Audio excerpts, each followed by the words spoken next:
Oh, It's wiggly. we're Well, so professional. I know. We're live. Well, there's 3 of us here. One of them's Wayne. Where? Well, I just know one of them's Wayne because he told me he's going to be coming. Okay, so whoever you are, you got to tell us whoever How do we you figure out are. how to do this every time? I never know. I don't know. I feel like maybe the volume's weird because see, look, it just has one little volume on. Y'all, we're so bad at this. Every time. You don't have to give yourself. Hey, somebody send us a message. Send us a message. Somebody say hello so we know that. Wait, start Q&A. Here, wait, here. Answer viewer questions live. We need to do that. There we go, I think. Oh, Sharon from Canada says hi. So somebody, there we go. Good, awesome. Yes, hello. Thank you so much because we always think that we're doing it wrong because we probably are actually doing it wrong. Yeah, it's hot out here. It is hot out here. Hi, friends. So the citizens are like, "Oh, thanks a lot for letting us in 15 Right? minutes early so we can watch y'all screw up." And hey, friends. Hi, everybody. Okay, now I'm stuck in my jacket. Help me. I can get out. Well, Sorry. I don't know why you got a jacket on. It's Well, warm. look, I needed it. I have on black pants and a blue shirt. I needed something to change the color. Just mowed the yard. So. How's everybody today? Hey, everybody. He literally mowed the yard. He 10 minutes inside, ago. Took off his dirty mowing clothes. And I got a sweat going, not quite. Hey, Eve! There's Eve Engel that we met at Wilcox County, Alabama. Oh, yeah. Hi, Eve. Oh. That was a fun night. Hey, look, Brian. You're right. You know what? Her cardiovascular health is important. So if she misses our live because she's working out, that's okay. You can tell her all the answers. She can watch it later. It'll be there later. Hey, our friends. So we wanted to spend some time with our citizens. Yes, although I have a feeling that a few of you have snuck into the room. That's okay. Citizens. That's okay. We went early for our citizens. And I wanted to say to you too, thank you so much for all of your positivity and all of your support, because we are inundated with crazy questions, stupid questions, mean people, and you guys are our solitude. So thank you so much. Yes. Isn't that right? Yeah, absolutely. You agree? Should I stop stomping? You don't stomp. Oh no, earthquake. I think what you meant to say they are our sanity, not our solitude. Our solitude? Because they would be solidarity. Fortress is that the word? They're our fortress of solitude. I like that. They are. I think that's right. So Lynn wants to know if we're that finished was a good word. Moving. Lynn, that depends on what you mean by finished moving. We have we're out of Pearl. We're out of Pearl. And we're into our second temporary housing situation. Yeah, we found a doghouse. No, we actually have a very nice apartment down the way that our friends are letting us have. Yes, Jim and Ruthie, we're so thankful. Hi, Kevin. Catherine. Because otherwise, we would have to live here in Arkansas for a while to oversee the construction there at Hope Farm, and that would be very difficult. Not impossible. We've certainly done it from afar before, but it would be very, very difficult. What do you see? Can't wait to hear the tea. I don't know. Oh, Brett. Can't wait to hear the tea. Oh, Brett, there's always tea. You know there he is. He's in the garden watering his children. I love it. I love it. Love it. Catherine, when are you ever going to come to she's got to come. See, the problem is she's in Canada. That's the problem. She's in Canada? She's in Canada. I didn't know that. So it's hard. Now, all of a sudden, we're like if she would come, then we could do a map with all of Canada in red. Yeah. We may pay for your ticket to come. Hey, Maverick. So, a lot of good folks here. Yes. Hi, everybody. I feel like we should have something special to tell them. I don't know. Should we recap the Citizens Weekend, our Restoring Hope Weekend a little bit? Maybe. If you guys came to the Restoring Hope Weekend, chime in on how much fun you had. Because if you haven't come, you should really try. You, Anita. It is a special time. I mean, it was great. Some serious bonding. It was fantabulous. Yeah. I feel like we're a little bit snake bit with the Restoring Hope Weekend because last time, the first Restoring Hope Weekend, it was as hot as it had ever been in Natchez, Mississippi. And then this time we had torrential rain. And the minute that everybody left, Oh, The so next nice. day Well, the week and a half, was 2 weeks before beautiful. was gorgeous. Yeah. So I feel a Well, tiny bit snake bit. So I'm kind of scared to plan it for next year. Like I'm nervous to look at dates yeah. because I'm like, doesn't matter what I pick, You it's know, going to be. my mom asked me today, when are y'all gonna have another one? She loves Your it mom so and dad much. are coming back again? Yeah, I guess so. I was afraid after this time he She didn't get his well, coffee. she I had might me. be forever in She trouble. had me send her the video of you in the cemetery. Really? Yeah, because she didn't have a good one. What do you know? If you guys came to the Restoring Hope weekend, tell us what your favorite part was. We also plan someday. We plan to send out a poll asking you a lot of different questions. Yeah, just about. Where did you stay and what did you eat and how did you? What was your What'd you favorite think thing? about the buses? And what do Okay, you think so about the buses? The how bus is a big many- question for us. Hey Wayne, my Superman I saw is Wayne on there. here. So I don't know how many of you are here that actually came to the weekend. I don't see a ton of you. I really want to know what everybody feels about the buses. Like, how important are the buses to the weekend for everybody? That's my biggest question. Is that? But I don't know if we have enough people here to really even. No, we need to ask send out a them poll that. and we'll ask. We don't want to Yeah. waste their time anyway. Yeah. No, Sharon, we haven't been I to know Canada. Sharon wants to know if we've been to Canada. And that's something we've talked about and talked about and talked about and talked about and talked about. We've been to upstate New York. We've been so close to Yeah. Canada. I wonder, like, this is constant for me. I wonder if I've been to Canada. I might have been. Every summer, I'll see you looking. Every summer when I was a kid, we would take a 2-week vacation, drive all over the country. So I've been to lots of states. Most of those vacations I don't remember because I have a horrible memory. And it's possible that I've been to Canada. I actually think I remember your parents talking about a trip that you all took. That you drove Niagara into Falls, Canada, maybe even, and like so. there's something about the story where you're coming out of Canada, and I swear you were asleep in the floorboard in the back. Yeah, and they were scrounging for pennies to get across the border. Well, that's one story, but I don't think I was alive then. Okay. Yeah. I don't like this light. It looks like I have this like really big jowl over here. It's not the best. It's not good light. Sorry. I don't think I even brought my lights home. So Dana says she used them half of the time, which I think is the buses. We're back to talking about the buses. Half of the time I think is worthwhile. It's just difficult because we saw a lot of people, like a lot of people did use the buses, and I saw them on the buses every day. And then I saw a lot of people not on the buses driving their cars around. So we've never wanted to bring people in and then be like, find a place to park, you know? So it's difficult. I know. And we feel like we need some sort of transportation, but it's really hard on us to negotiate, navigate. And it's also very expensive. It is the most expensive part of the weekend. Yeah, I mean, other than the food, but that's it's a big expense. So look, they say they love seeing those doggos in the background. That's why we're on the front porch, because we knew that if we tried to do this inside, like we set up inside, and Stanley wouldn't quit crawling into Kevin's lap. And I was like, we cannot do. That's a good try to point. There's a bean right there. Yeah, a little itty bean. bitty bean. And then there's a Stanley walk. I think there's a bean right there. Yeah, that's beans right there. Anyway, we knew we couldn't do this inside. So we figured, hey, outside's the best. Now, it could start raining any second, so we'll all be in the rain together again. That's why I had to get the yard mowed.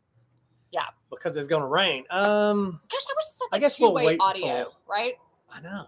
Wouldn't that be great? There probably is a way to do that. And we're sorry that we have not had any videos for you the last 3 weeks. I know. And actually, I've got one almost finished, but I hadn't put it out yet. Yeah, it has been... I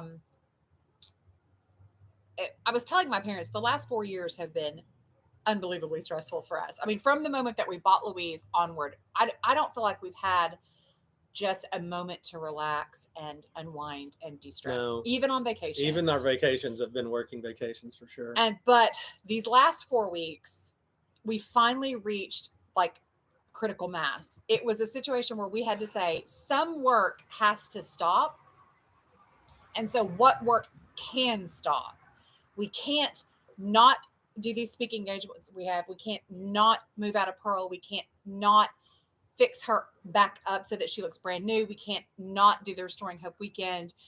There are so many other things. We can't not oversee what's going on at Hope Farm, but we can not do a video this week. And so it was just like a critical mass situation where finally, after 4 years, we had to say something's going to have to give on the work plate, and it's going to have to be the vidges. I'm so sorry. Did anyone see the reel that Laine put out last night? Bonjour.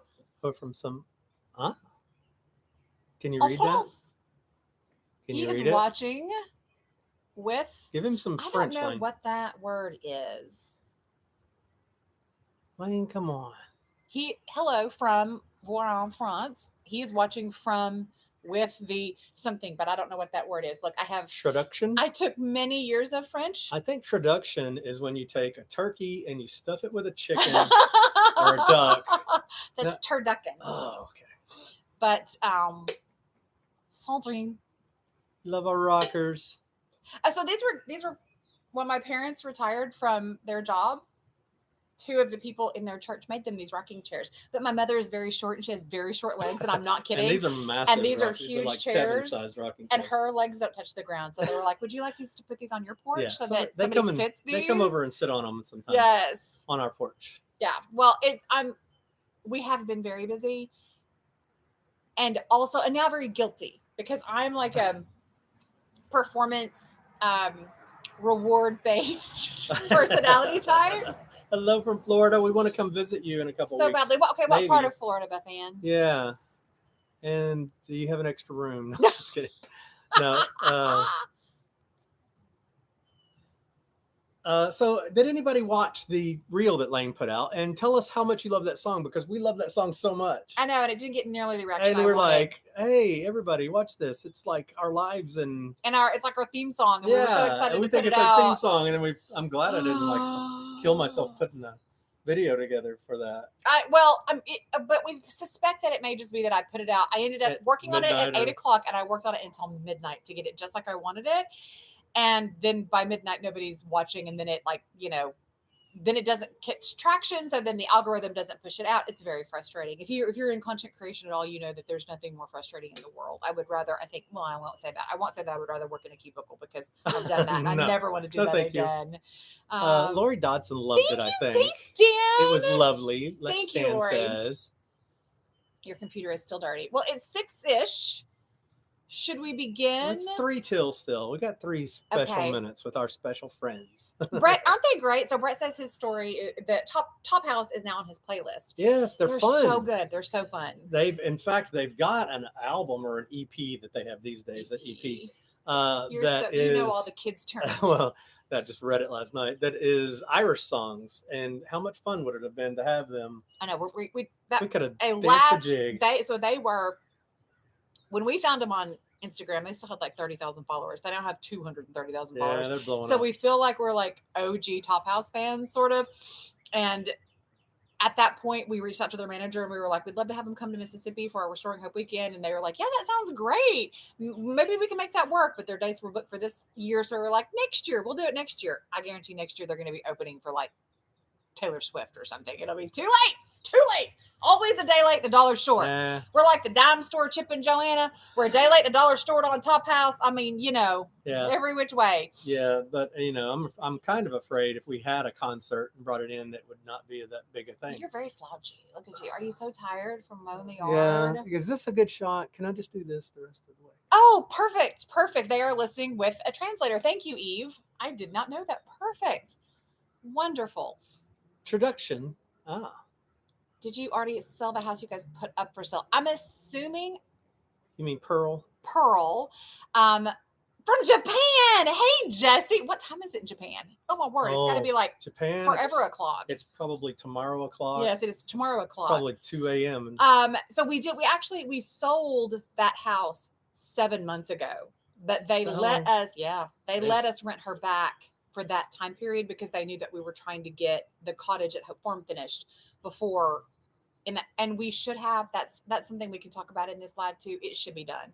It's not the cottage. Yes. The cottage. Again, on that, like we've been so busy story. It's part of that. It's tomorrow, 7:59 a.m. on Tuesday. Am I the only one who's like way creeped out by that? They already know what's going to happen. Already 8 o'clock in the morning tomorrow. They're living in the future. I'm talking to somebody that's in 8 o'clock tomorrow. That blows my mind. Let us know what the stock market's going to do, and so we can make some money. So we can pay for this Hope Farm thing we got going. Jesse's been there 9 years. 9 years in Japan. Where are you from, Jesse? And are you a girl Jesse or a boy Jesse? I don't guess it matters. It doesn't matter. See, your pictures are so tiny. Look at us trying to see everybody's picture. Oh yeah. Just a person, Jesse. Well, and now it is 6 o'clock. Like it's 6 o'clock. Can we talk about hope now? Sure. A girl, Jesse. It's a girl, Jesse. It's a girl, Jesse. Hi, so Jesse. we are all here to celebrate the fact that after A year. months, no, not a year from the fire. From the fire. Well, I mean, it's been without a roof for a year, and then when we bought it in July something. Yes, she says she didn't know if it was Pearl. It's the one that's green on the outside. Yes, the one that's green on the outside is the one we sold 7 months ago and rented back. So yes, it did sell. From Illinois originally. That's a change. There for the military. Makes perfect sense. Yes. So let's see. July, August, September, October, November, December, January, March, April. So 10 months since we purchased Pearl, right? July, August, September, October, December, January, February, March. Well, really 8 months, I guess. 9, 10. 8, 9, 10 months. From when we purchased Hope, not Pearl, I said Pearl, Hope, to today, she has new roof structures now. Complete roof. I don't know that we can tell you what a big deal this is.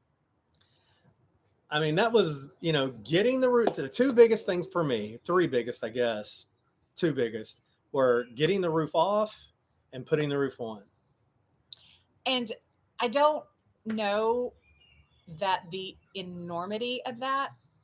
It's two huge houses, yes, basically. These are huge. And the porches are huge because, the roofs are huge because they're gallery roofs that go over the porches. Covering porches on both sides of the main house. Didn't we figure out that it was like 4,000 square feet of porch on the main house because of the two? 4,000 square feet of roof because of the two. 4,000. So yeah, that sounds right. Because of the two porches. And that house isn't that big. I mean, it's like 2,200 square feet for the house. Yes. But the galleries are enormous. Are huge. And then that much on the L. And here's the thing. Let's begin at the beginning, as we say. All right. These homes are part of the main house is buissage construction, which is a French form of timber framing, but around it is all balloon frame construction. So the main body is balloon frame. Then the entirety, Australia, hey Mel. G'day, mate. I cannot do Australian accent at all. Nah. The entirety of the L is balloon frame construction. So here was the concern, and it was one that we kept way on the down low. We didn't talk about it with each other. We just didn't even speak it into possibility of being.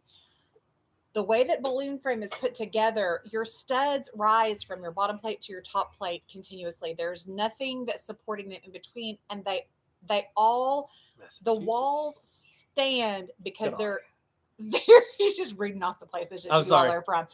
The walls are able to stand because they're connected to that top plate and bottom plate. Something happens to that top plate and the entire structure is going to fall down.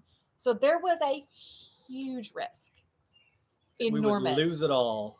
Monumental risk. And as we popped that top off, let me explain to him why. As we popped the top off, that had burned, that because a lot of those original rafters are tied to the sill plate, that as we peeled it off, the walls would have just fallen down. So it was terrifying. It was scary because a lot of people are like, oh, there's nothing left of that house. Oh, there's so much left of that house. There's what we say, 75%, 70% of the structure of that house is there. And so, if we lost that, it would have been a catastrophe. Yeah. I mean, I don't know what we would have done. That would have been at the point we would have just said, you know what? No more This house is here for the land. This is land value at this point. There's nothing to say. But it didn't happen. It didn't happen. We don't have to borrow that trouble because it didn't happen. Right. And so then we had to put on all the ceiling joists, which was a big deal. And then we had to put on the ceiling structure. And then we had let's talk about the ceiling structure. The roof structure, I guess we should say.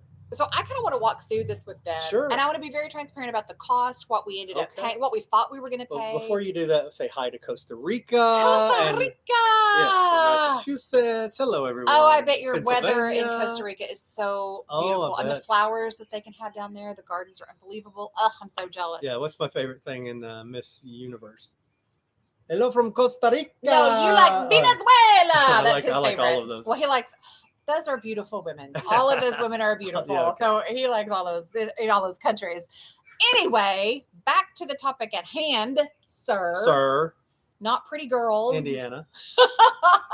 Is what the process looked like, what it cost us to do, the quotes that we got, and then like what the reality was and how long this really took to do. Did any of them hear the first numbers? Did you tell some of our social media people? I told some of our Instagram followers the first number. Let's remind them. Do you have your phone? Yes. Because I want to show them that I'm not kidding. The very first quote we got was $400. So to demo the roof, not the interior. Okay, not doing the interior demo on the house, just the roof demo. To rebuild the roof structure was $416,688.92. I'll find it for you. Hang on. Okay, I looked at it yesterday. Why did it not come up immediately? Hello from Latham in the UK. Do you have a British accent you want to try for him? No. Hello, Bo. No, don't do that. Why? I have a wonderful British accent. Oh, that was all over the place. Oh, it's wonderful. Stop. I'm going to kick you. Okay, any new tools, Kevin? Well, actually, we have gotten several new tools that we are using to create our windows. I don't even know what they all are, honestly, because we've got a master carpenter that is way better than I am that's going to help us create our new window sashes and our new doors. Here we go. Okay, I'm going to try to cover his name because I don't want you to see. Can you see the number? Yep. $416,688.90. I was 90 cents off. You got to throw the 90 cents in there. Well, I said 92 cents. I was 2 cents off. So that was our first quote. Our second quote was about $224,000. That person is now deceased. We killed that person. That's not funny. And we're going to get kicked off YouTube for saying something like that. I swear. Yes, you've got to be careful. He doesn't know the rules. You can't say, you have to say like unalived. You have to be really careful. Anyway. I'm joking. We just said thank you anyway. So we did $468,000. And yes, so Mel, you have a very good point. Mel wants to know how much does it cost to build a standard home? To build a home that size would cost about $200,000 from the ground up, everything included. Okay, that's why we laughed. But then also kind of had a brief moment's panic. I did anyway. I was like, oh no, my all of our estimates are wrong. No, he wanted the job. Renovation Farmhouse. I'm not going to say you're wrong. He wanted the job. So here's the problem. Well, tell him why. And Wayne's here. Wayne, who is from Natchez, is here, and he will agree with me. So Natchez has a lot of people who have a lot of money, and a lot of these people have owned these homes for a very long time. They have to have work done. There's a very limited work pool, and so a lot of these contractors are just in the habit of throwing out these obscene numbers because often they will get paid. Yeah. See if that I know of an instance recently where obscene numbers were paid just because the person had the money and probably it was worth the extra money to them to trade the hassle of having to quote it out and find better numbers. And if you have that kind of money, why not just like, whatever, do it. We're not those people. Okay. We've spent this entire day figuring out where the money's going to come from to finish the rest of this project. Yeah. Truly. So second number was $224,000. And we both were like, no, but that was way closer to kind of what we were estimating. We were thinking, take the roof off. I'm sorry. I'm watching our neighbor across the street. Her cat has gotten out of the house with a delivery, and she's having to chase her cat down. And it's like jumping away from her. Oh, bless her heart. Oh, it's so cute though. the funniest thing ever. Do you remember when we were videoing we were doing a new restoration video in front of Pearl, and we were right down by the street, and somebody drove by and said, "Have you seen a goat? Have you seen my goat? My goat got out." I was like, "We'll never get asked that again." No, I haven't seen a goat. I think I would have noticed that. All right, so Wayne says absolutely. They're desperate people will take the bids unknowingly, and that's what happens a lot in Natchez. Is people just kind of go, okay, well, I've got the money and I need the work, and so I'll just take this. And we know that this guy does all the work for another family in town, and I want so badly to call because it's a family of they're all sisters and they're quite elderly, and I want to call her and be like, you're being so taken advantage of. Yeah. But anyway, also, right. Sorry, I didn't mean to step on you. No, I kind of forgot what I was going to say. I think you were going to tell them what we thought it was going to cost. Yes. What our goal number was. Our estimate for taking off the roof, building a new roof structure, and putting shingles and roof on the two main houses was about $150,000. We thought it would cost $150,000. Yeah. Yes. Now that we didn't want to pay that No. because every Oh, I remember what I was going to say. Can I say it now? yes, please. I don't Before want I you to forget. forget. But that's the reason when you take on one of these projects, you need to do the contracting yourself, and you need to know how much things should cost. Yeah. Or you'll just go, oh, 400,000. And then you get another bid that's 375 and go, wow, that's so much better. Let's do that. Yeah. Instead of knowing it should be around 150,000 or less. And I told my friends on Instagram the other day, and many of you may be crossovers. I don't recognize a ton of names. I don't know how many of you are crossovers from Instagram. But I told them the other day, there's a couple people that are telling you your accent is good.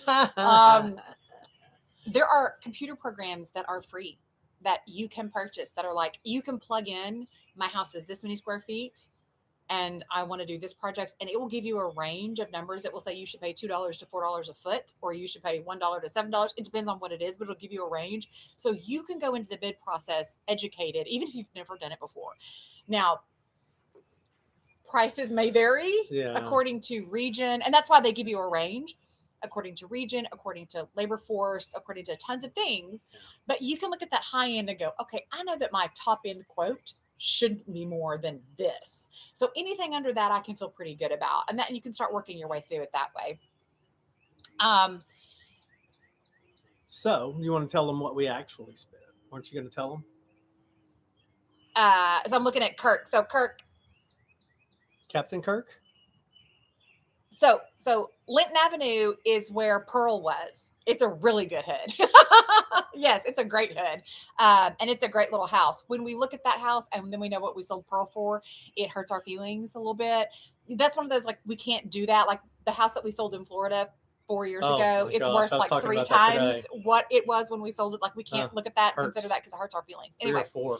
So now before we tell them what we did pay, I want to walk through the process with them. So because I know everybody's going to be like, so how did you even know where to start? We've never done a roof structure before. What do you even do? Like, I think so many people get so overwhelmed with these processes. They look at a project and the enormity of it and the magnitude of it. And that's why we hear things like, there's nothing left to save. Oh, it's a tear down, because people just get overwhelmed with the work. So the first thing we did was demo, right? All the way around. Do you want to tell them about the demo process and what we paid for all the demo? Oh, we're going to give them those prices too. Are you talking about the roof demo or the all the demo? Because wasn't that all included in that one price?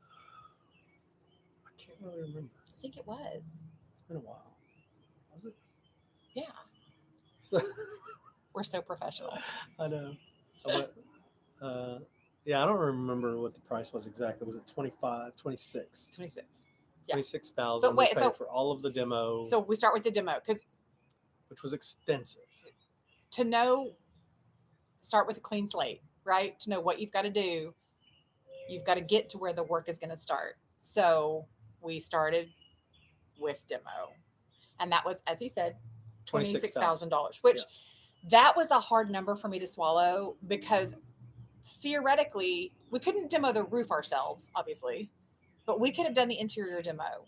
But we have to play the game, and this is where it gets really hard for me, because he and I don't necessarily see eye to eye on this.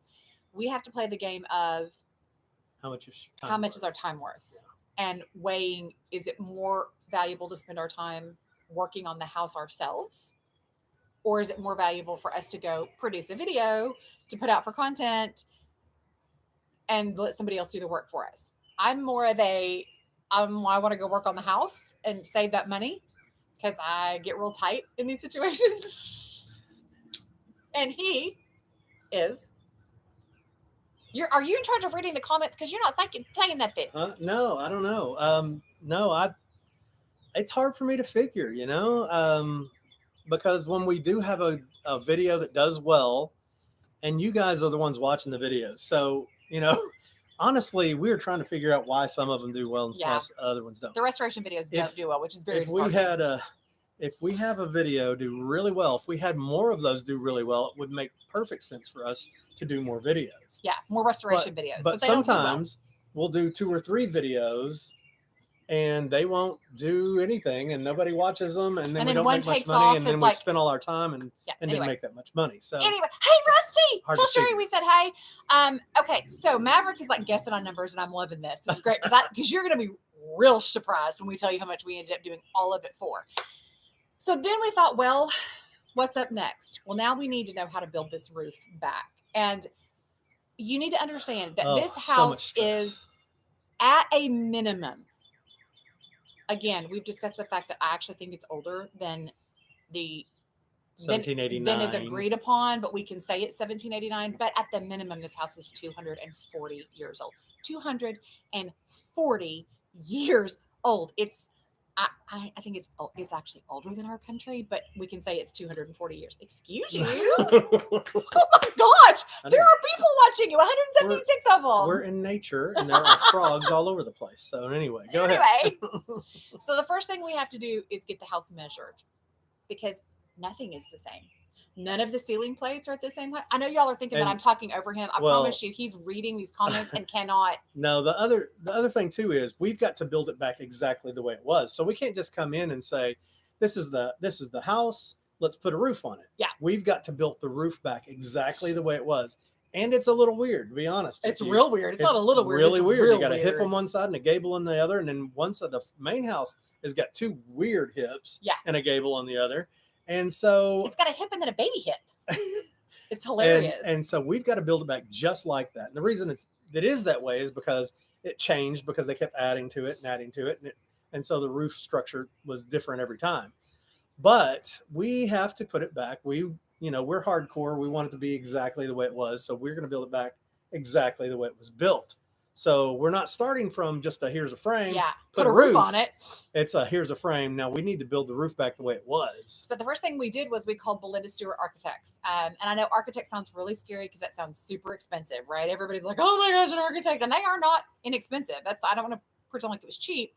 But Belinda is the top preservation architect in Mississippi and maybe in the entire Southeast. And so we knew if anybody could take the measurements for the roof accurately, it was going to be Belinda Stewart Architects. Right. Now, a lot of people don't understand what architects actually do. I think a lot of people would assume that you would call the architect, and the architect would then draw your plans for the roof.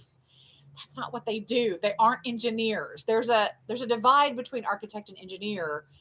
So then we had to find an engineer to take the measurements, because that house is so not square, y'all. And create the structure. Yeah. Like we tried to square it up. No, we just tried to level it up. I'm talking square. Yeah, well, like, we tried to square it up too. We pulled in some walls. That's true. We did pull in walls. Oh, yeah. The L is 3 inches twisted. And I know that doesn't sound like much, but that level of degree twist on a building that's that long, it was insanity. So, yeah, a lot of it is making it look square. Yes. That's a lot of working with old houses, is making it look as best you can make it look secure and sound, and make it look right to the eye. So like it's right. The architect, the engineer. Well, let's talk about the engineer. So how do we find an engineer? Well, we've with people for so long that we do have a good network. I have a very dear friend whose name is Felicia. Where's she at? I know, right? If she's gonna get bragged on it, she ain't even here. I know. Sweetie darling. She's sweetie darling if she shows up in here. So I called her and said, hey, can you CAD this roof structure for us? And she was like, I would be happy to, but I got my dude Gary. Gary is also a civil engineer who spent 30 years in the roof building industry. How about you talk to Gary? So we talked to Gary, who did our structural drawings and said, hey, I can't come down there, but if you have questions, I'll hold. Yeah. I mean, believe me, I lost so much sleep over this roof structure and watched so many videos and read so much about how to put on a roof that I feel like a roof expert now, honestly. Yeah. But yeah, he drew them for us. We did them basically the way we made some changes. So let's go through all of that. So he drew them. Kevin really did. It wasn't all me. Kevin is fully self-taught. Like, he owned an advertising agency for 30 years, but when he was in college, they didn't have the programs. It was before there were computers. Yeah. So, like, he is a Photoshop, Adobe Illustrator, anything. Adobe Premiere now. Master. You wouldn't believe what he can do. And he's all self-taught. And he does that with all of the things that we do. Like, he could rebuild the foundation now, and he's taught himself how to do it. All that. So he basically taught himself how to build the roof, so that we could oversee the project and make sure that it was happening the way that it needed to be happening. Yes. So we got the plans with the measurements and the plans, and that was $2,500, right? Yeah. I mean, I know that's what that was. Yes, that's exactly. That was $2,500. So we've paid the $26,000 for demo, $2,500 $2,500 for our plans and drawings. And so now we need to build our structure, which we did which was the biggest part of this, right? Yeah. So is there any more to tell them about that? I'm sorry, I was reading to make sure that there was nothing that we needed to answer any questions about those. Let's see. Bo, thank you. Oh, and look, Bo, if I was going to be on television, I would want to be on UK TV. We basically watch. I'm like veering wildly off of topic now, but like the television we watch is all BBC TV. Period. Like if it's on Acorn or like that's what we watch. Anyway, I would only want to be on TV in Britain at this point. So then we do the structure. We could have hired a commercial contracting company. Well, we tried to get bids from several of them. We tried. How many didn't give us it? 3 companies would never show up. Never showed up to give us a bid. We had one company come over and look at it and never call us Yeah. again. And then we had one I don't know if they were that afraid of it. Oh, no. We had one that kept telling us, I'm getting the bid to you next week. It's coming on Monday. It's coming on Monday. It's coming on Monday. Never came. Oh, yeah. It's still Sunday in his world. Okay. I forgot about him. I guess that's 4 because I talked to 3 that were like big companies, and then there was a 4th that was a smaller guy. So we just decided, you know what we're going to do? This man has studied roofing until it lives in here. He could breathe roofing into life. We're going to find some great local carpenters. We're going to get a foreman who will be there all the time. And we're going to build this ourselves. Yeah. And we did. And do you want to tell them what we paid for the roof structure? This number is for all the ceiling joists, the interior framing that had to be redone. No, was it not? Ceiling joists. No. Just that the was roof structure. Okay, so just the roof. I'm a liar. I'm a big fat stinky liar. Right. Just the roof structure. And so it was $60,000 for that. $60,000. Which we didn't love. I thought it really could have been a little lower than that, but still well within our range, our $150,000 range. Yes. So what are we at right now? We're at 87, 90? 88. Wait, hang on. That would be right now we're at 85 and then 2,500, 88.5. Okay, we're at 88.5. So now we have to have all the decking done, the drip edge, the shingles, the flashing done to 2 roofs that are good sized roofs. Yes, which we also have to have approved through the Preservation Commission. So I don't know if we should say this number. But... Well, now it's too late. We're going to tell them everything. We'll tell them the total number, make them do the math. Okay. I'm good with that. Well, you know what? We could add in the interior framing. We could add in a couple other things to say up to this point we have spent. Okay, what were we at before? 70? No, 87, 88.5. 88.5. All right. So, well, what else are we going to add in? I don't know. Well, we got a very good deal on the roof. Yes, we did get a very good deal on the roof. And we've got a very good person to recommend. Let's just be very honest. Sometimes what you want to find is somebody who knows what they're doing, but is hungry to break into a market. And you can still pay them a very fair rate. Very fair. Where they're making money still. They're still putting money in their pocket. This is not a trade or a collaboration or any of that crap. This is, we still paid you because it took it's 2 days each job. 2-3 days. To put their entire roofs on. Shingle, flash. I would love to make in 2 or 3 days what he made to do these jobs. Yeah. So all together. All together. Ready to do the math? Yeah. Like he's going to, here we go. He's going to math it because I can't math. I'm stuck at 88.5. I'd be there forever. 114,000. 114,000. Hey, Maverick, we got well under 150. Is 114,000 that we did for the whole roof structure and the roof and the shingles. So, yay, celebrate with us because we're spending it everywhere else, believe me. Right. So, because the cottage has cost us probably $100,000 when it should have been 30. Like that has been, that's eating at my soul. Yeah. Like that's where our extra money went. Yeah. That's eating at my soul. That's a different story for a different day. And we're not going to talk about that because we're here to celebrate the good things, right? So now that we're under roof, now it's just like any other. Yeah, Okay, Peggy, well- I love you, but what is the status of the cottage? Look, we're not going to talk about that, Deb, because I don't want to. What you will see, you'll see this start to turn red, Cottage. and it'll creep up here, and then my neck will turn think red, you just said and it then my should've- face will turn red. Yeah, I think you just said it should have cost 30, but it cost about 100. And I think that's I think don't that's think pretty that's accurate. an exaggeration. It's ridiculous. We Yeah. could have knocked down and built 4 cottages for what we've spent. Yeah. This is it was also a 100-year-old cottage. well. This again, we're going to talk about this man right here for a minute. Oh Okay? no, what I do? This is the nicest man on the planet, and I say this a lot. This is the nicest man on the planet. but he will to our own demise, to his sometimes. own detriment. and he will let people take advantage of him. And we've just had guys down working on that cottage that we probably should have let go before. There were crews down there that were bad, then there were crews that were slow, and then there were it's just been one catastrophe after another. We've got our A+ crews working on the main house, and they're moving and shaking and hustling and doing great. We're kind of in an in-between stage right now with the main house where we're going to go next, and so we've actually moved them down to the cottage to get it finished for us at a set price. Which is sad. And that's one where if we had been able to work on it ourselves, we would have knocked that cottage we would have out. knocked it out. But because of how, we talked about The world has been categorizing the work, right? You've got to prioritize your workload. Getting to the cottage to work just wasn't. Life in Natchez is just a lot of stuff. Well, and so we're involved in so much, and we've had so many big things that we're planning that have taken all of our time. It's just really, it was really bad. Yeah, it was really bad. Who M Dunn got here late, want to know what's going on. We're just talking about mostly the roof structure at Hope Farm, the fact that we have roof completely on both houses there, and really everybody put your hands up. Woo! We still have some siding to do before we're actually in the dry. Siding.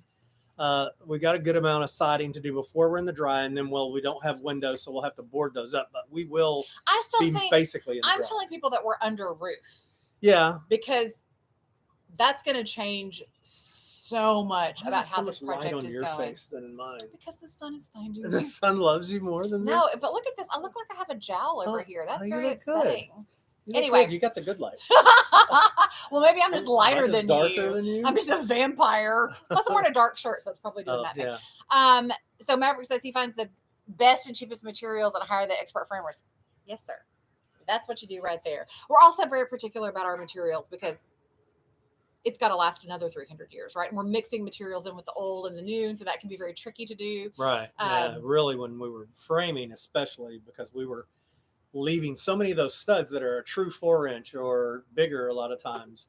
And so we were having to buy 2x6s and rip somebody's them agreeing something down. with Ken. I don't know what anybody's agreeing about. Something Ken said something great. Huh? But so should we go up to Ken and see what Ken said? You see Ken? Oh no, don't go. Now you're gonna get us lost. No, we're here. Shoot.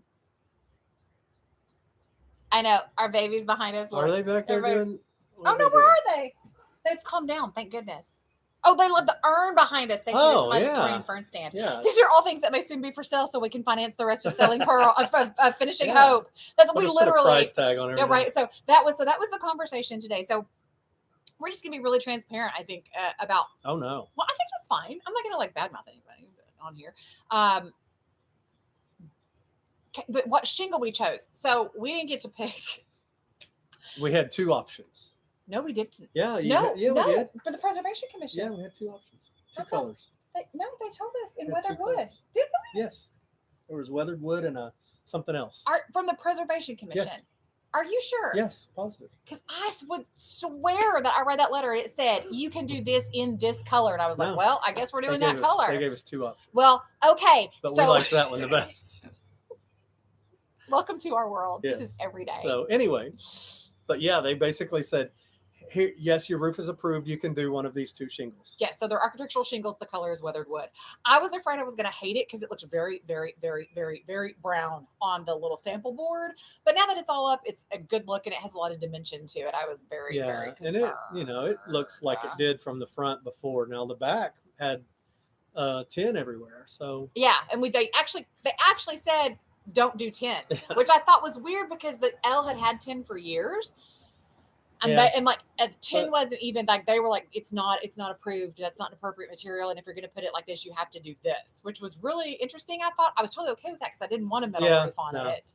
It was a little Frankenstein to that house anyway. The front was architectural shingle. The back of the main house was tin, which is really weird. So weird. And I wish you could see it. So the front of it, it gables way down in the front, and then it's way down in the back. Then it gables on this side. It hips on the other side. Yeah. But then so the gable and the hip have to meet, and they don't. So there's this little baby gable.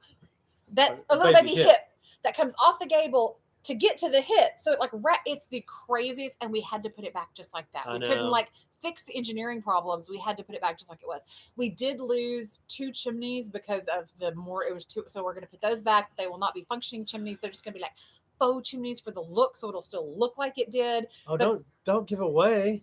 They're gonna know. No, it's okay. I think it's fine that because they're everyone. Trust me, I'm the one who answers the internet questions. They're gonna ask if the fireplaces work. Well, those fireplaces have been non-functioning for probably the last 100 years. They were updated in the 1850s to become coal fireplaces, and so they're this deep. You couldn't burn wood in them if you wanted to. No, and we're not sticklers about making wood burning fireplaces. We don't burn wood anyway. No, that gives me a headache.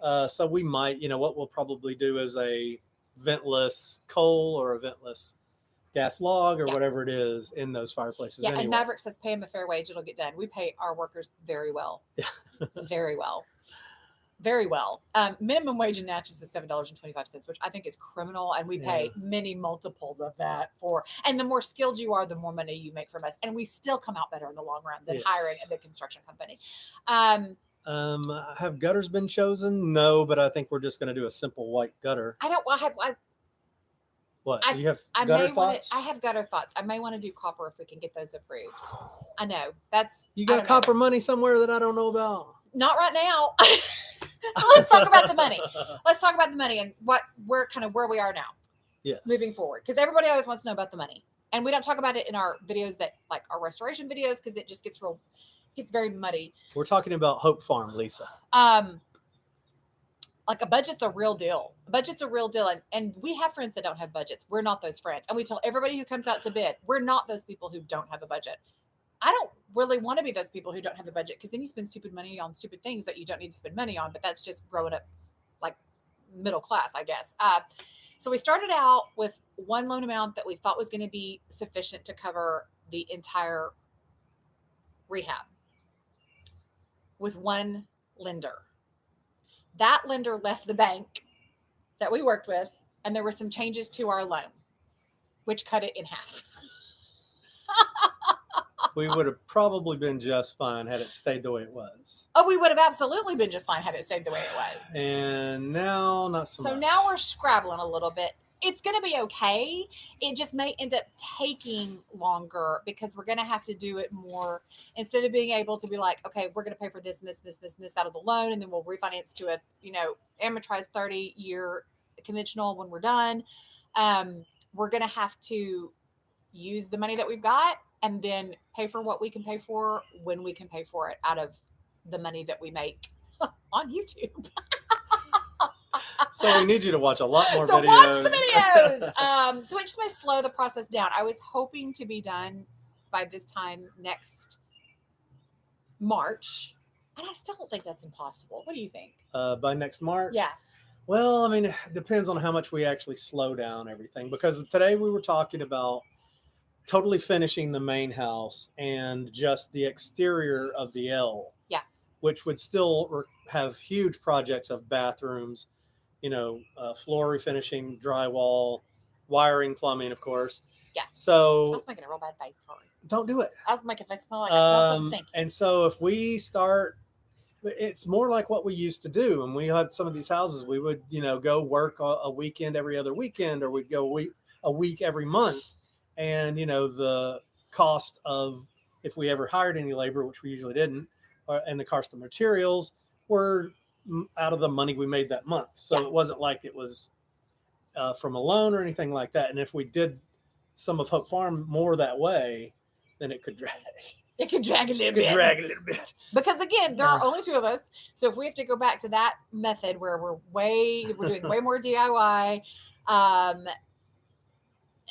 we still have to make these videos so we have the money. It's just kind of a vicious cycle that we're the hamsters running on the wheel right now. It's crazy, and we kind of thought, because we thought we had secured the loan, we thought we were going to get out of the wheel a little bit, but it looks like we're going to be right back in that wheel. Here we go, everybody, mount up. We're getting back on the wheel. Somebody asked us what kind of lumber did we use? Treated. Let's see, where was it?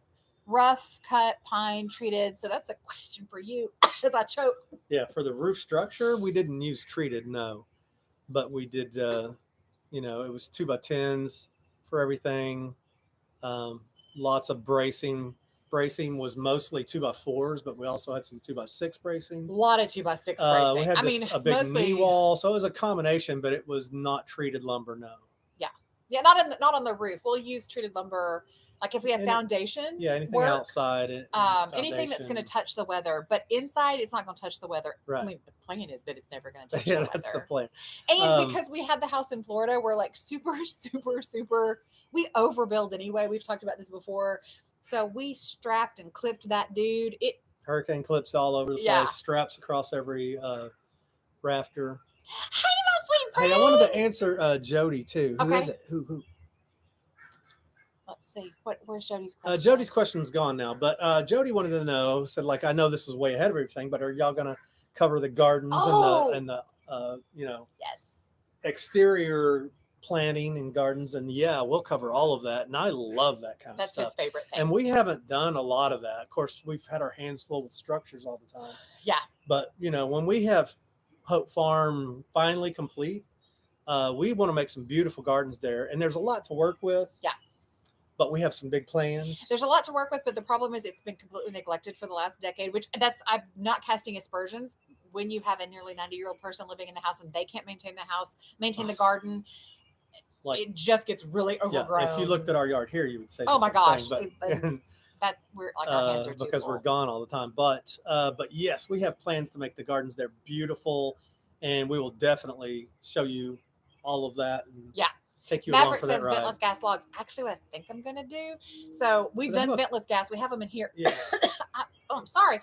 They have these gas fake coal burners. It looks like the coal basket. It looks like the coal briquettes, and it burns. Those look and it's better meant anyway. to be in the little narrow coal burning fireplace. So that's probably what we'll put in. I don't know if I've seen those, but I mean, Fable and Brian did them at Willie House across the street in they Louisville. did, She got them. They were gorgeous. Yeah, so I'm excited about that. I think that'll be a really nice solution to all that. Plus, they put out a lot of heat. Yeah, they put out a ton of heat, like more heat than I want, really. I want it cold all the time, and he wants it hot. That's the only thing we don't get along on is the temperature in the house.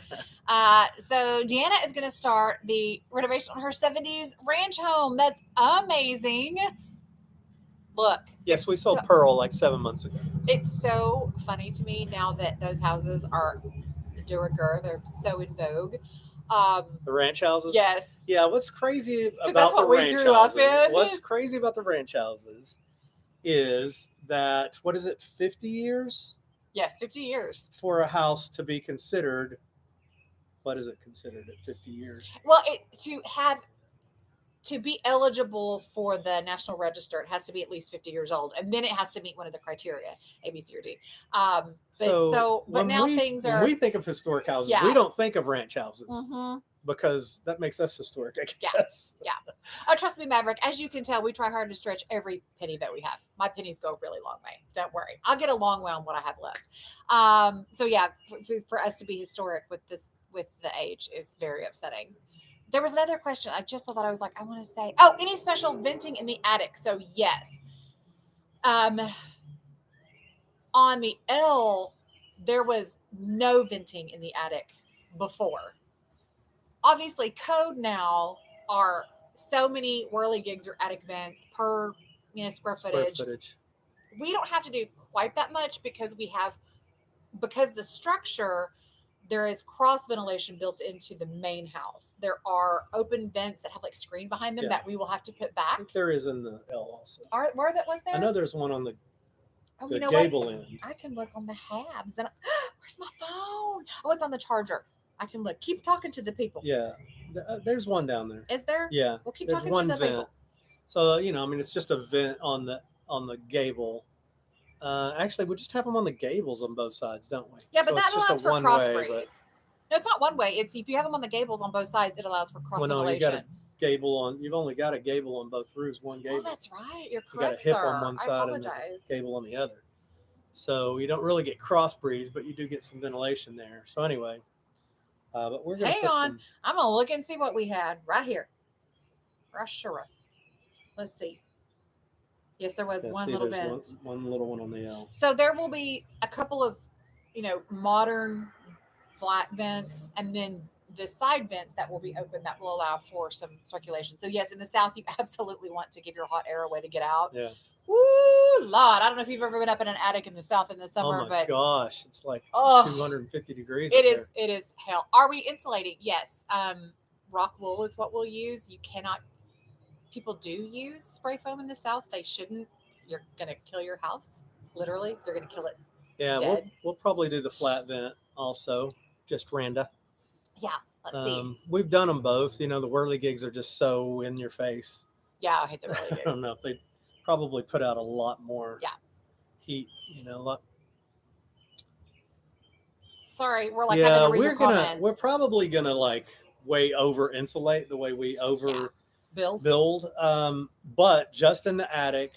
And then under the floorboards. Yes. And so the walls now, since we've opened the walls and taken all the plaster out, we are going to do some insulation. Do they know why we walls. had to do that? Well, we were anti taking out your lather plaster at all costs, and we weren't going to do it. We had to because we had mold growing in there from all of the water intrusion. And a lot of mold. So if you go to an old house, you buy an old house, and it has had a roof on it, then save your plaster walls. They're wonderful. But we weren't able to do it. We had too much mold growing, and so we had to take it all out. So since we don't have a historic surface on one side, we'll have it on our cladding, will be a historic structure. So what we've got to do is put something that will allow airflow to the siding, which I have looked for what there is. Yeah. I think I'm going to find some sort of a corrugated something to put in there, and then we'll put insulation on the drywall side, and we will have a fully insulated house. There has to be something to allow a little air. That allows airflow for that historic side. Because what you don't want to do is shut that down completely, because that's when you start growing mold and holding moisture. Somebody asked about a ridge vent. We actually can't put ridge vents in because they're not historically appropriate to the house, and they would not be allowed by the Preservation Commission. Actually, they wouldn't work for Hope either, really, because of the way the roof extends. There's sort of a stopping point. So the roof. So let's pretend this is the top seal of the back of the house. Look at me trying to get my arm straight. And then this is the end of the porch out here. Well, the roof structure sits right here down to the end of the porch. So this would be this is my fat arm would be where you would put a gable vent. So you would only be venting the porch that's just over the roof. It doesn't open to the house. So the way that because it comes down, it's long gallery porches, they don't open up into the actual attic. So it wouldn't do us any good anyway, but we can't do them because of the Preservation Commission, and it's not appropriate. A house has got to breathe, especially these old houses. Oh, Eleanor wants to know, unrelated to restoration, what eyeshadow do I use? That's about to be a topic of conversation over on Instagram. So everybody's always asking about my lipstick. So I just did a big pre-buy and sell of my lipstick. I have my own makeup line from back in the day when I was a bridal designer. It was part of my bridal line. And enough people asked me, so we finally did a pre-buy on the lipstick. I'm about to do a pre-buy on the eyeshadow. It's the same thing. I've worn the same eyeshadow for 20 years because I have a quad pack that all the colors flatter everybody. Anyway, if you want more information on that, follow me over on Instagram. You'll be seeing all about it in the next few days. Any snakes in the mailbox today? Rick, there were no snakes the last time I checked. So Hang on, what's up? Look. You keep talking to people. Is there a tiny sock? Is there a tiny snake sock? I don't think there are any today. No, they've moved on. I don't know. They've done whatever business. They did whatever business they needed to do in my mailbox, and they have moved on. Let's see. Are we getting electric soon? That is, we will put the exterior cladding on so that there are walls that protect the electric, and then we'll move to electric. We've already been talking HVAC, so we're coming along in that. Somebody wants to know about Melly. So a quick catch up on Melly. Melly is a house in Monticello, Arkansas. We've actually sold that one and Janie to a man who owned half the block already. He We owned own the the other other half half. of the block. And so he is putting affordable housing in there, and he's going to finish restoring Melly. So we felt real good about the sale of that house. I felt really good about it, but then he chopped all the trees down that were around the house, so I felt less good about it now. But that magnolia again, tree still in the front, yes, at least. but like we talked about with the having to prioritize your workload, that was a situation where we did not, when we bought Pearl in Natchez, we didn't think we were going to be staying in Natchez. We thought we would do Pearl and then we would move back to Melly and then we would finish Helen and all like, and then Hope Farm became available. And that is such a once in a lifetime opportunity, but there are still only two of us and there is still only so much money. And so you have to start looking at, we could have kept Melly. She was paid for, we could have kept her forever, but we can't work on her. So is that good for the community? Is that good for us? Is that good? That's not good. It's definitely not good for the structure. So you have to start saying, we have to let some things go. We sold her super cheap, basically for what we had in her, because we thought this was the right guy for the property.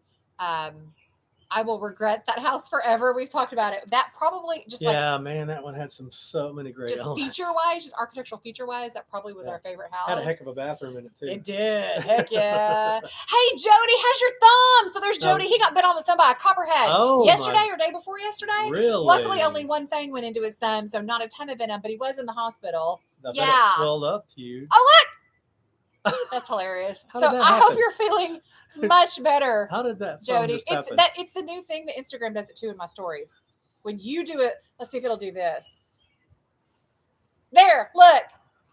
Wow. I don't even know how to do that. You got it. There you go. Look.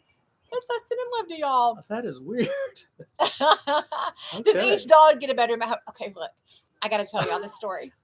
Yeah, we still don't even have enough bedrooms for the dogs, even with all of them there. Can I tell them the story? Which about story? The bedroom, the number of bedrooms and the two people? No. Oh, I can't. Dang. Sorry. Okay, shoot. All right.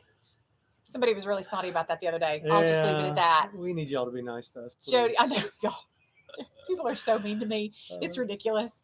And my sister the other day, anyway, it's been a whole thing this week. My sister's like, why are you so mean? Why are you so mean all the time? You're so mean to people. And I'm like, can you imagine having 400,000 people who all think they can tell you how dumb you are, how fat you are, what you should wear, why you're wrong every day, all day. So those of you who are so kind to us, there is no way we can tell you how much we appreciate you and what you mean and how you actually just keep us sane and on this platform. I've watched this last week over on a different platform. Two of the largest creators over there, the abuse got so bad that they left. And one of the creators had millions and millions of followers. And I know she was making bank on that. I mean, I bet she was making $30,000, $40,000, $50,000 a month and she left. Dang. On Shut Instagram? it down. Yeah. On the other one.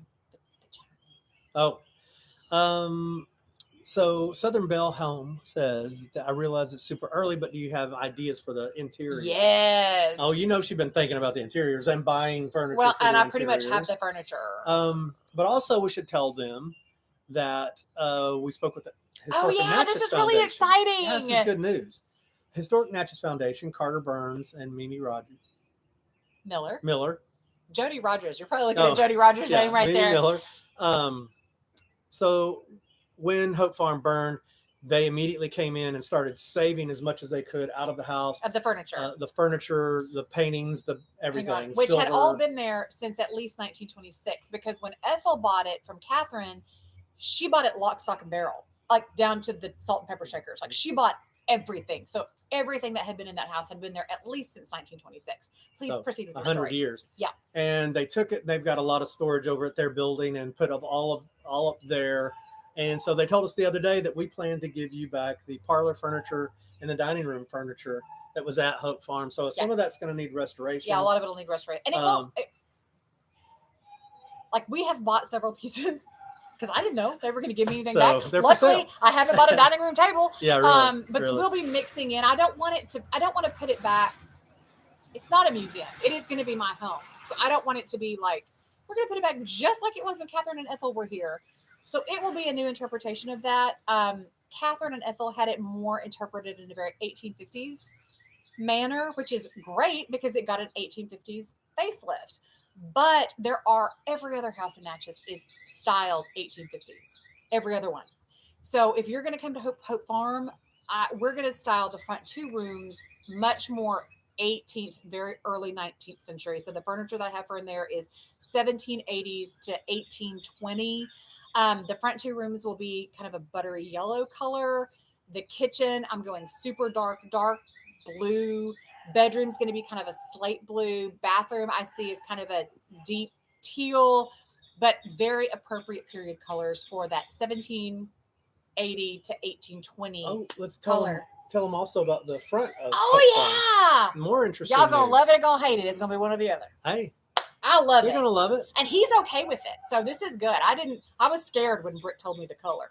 Well, I'm kind of hoping to skew that color a little Well, bit. yeah.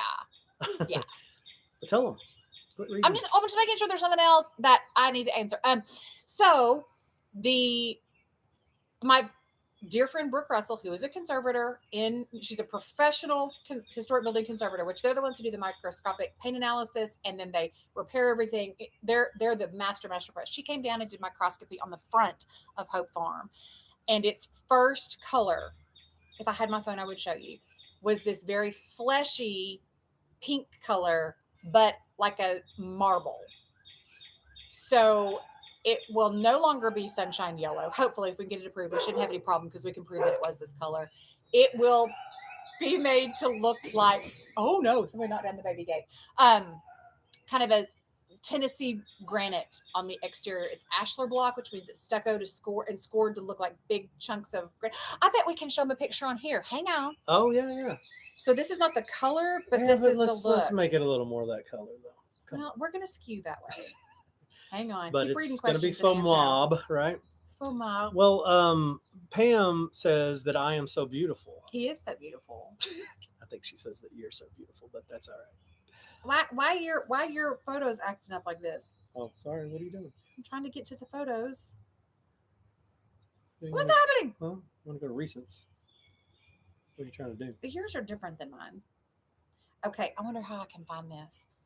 You keep talking to the people and see if I can find it. House we took the pictures right before we left Natchez, so I bet. Well, let's see. Wiley Coyote 5428. I love that. She says that we are her walking pad companions. Oh, I love that. I don't know what that means walking exactly. Path, probably. She listens to us while she walks. But she says that her husband knew how important it was to let her know that we're live, that he risked his neck to interrupt her workout. I love it. To tell her.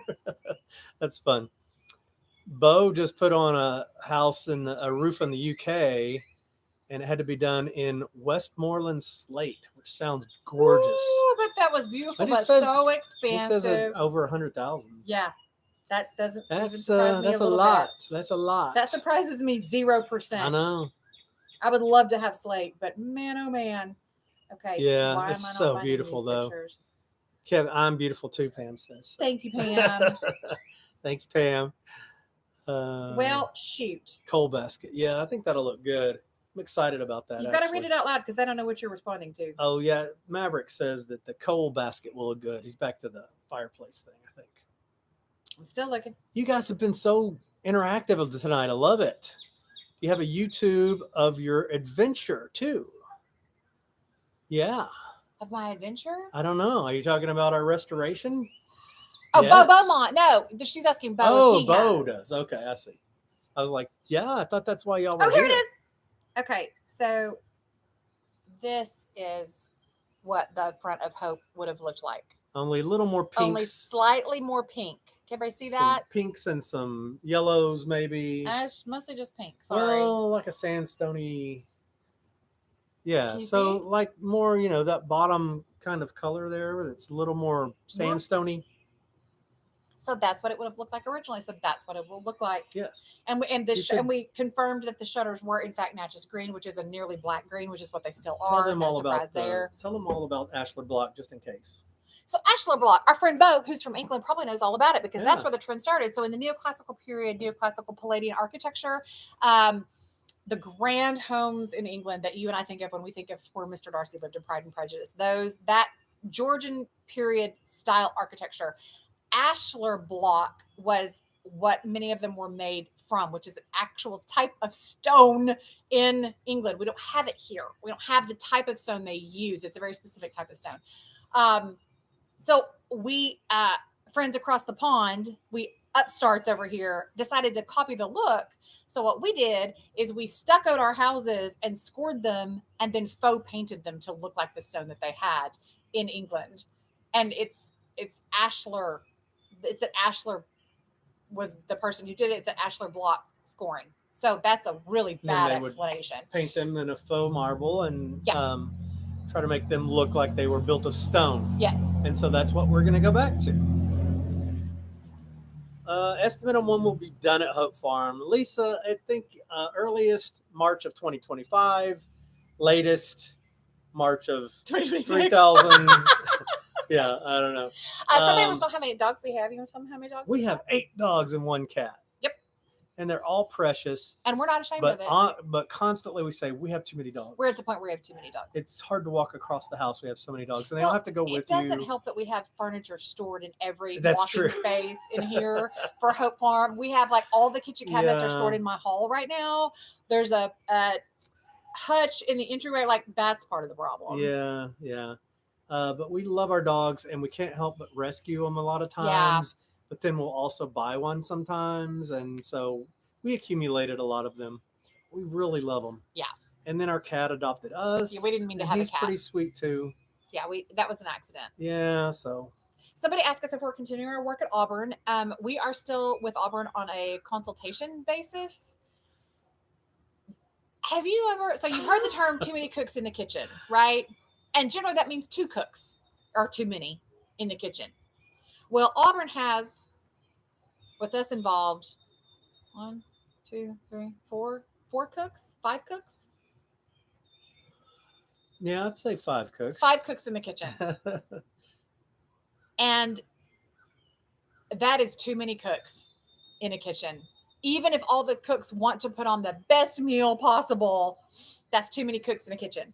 So we will continue to consult, and we will continue to be able to use the facility for event space if we need to and help promote, but we are stepping away from doing quite as much there. Yeah, which is, before when we took that on, we didn't have Hope Farm. Yes. And so again, our priorities had to change a little bit, and our energies and Brenda says time. that didn't sound fun. Yeah, but we thought it was going to be It's fun. a great house. If you haven't toured that house, you need to tour it. You should tour it. It's a fantastic house, great history. Actually, we're going to do a video on that house. The next video will be on the history Auburn, of Auburn. It's fascinating. And even if you've been in that house but didn't take the tour, you need to watch the video because the history is fantastic. Yes, and please know that anything I said about Auburn, that's not said in a disparaging way toward any of the cooks.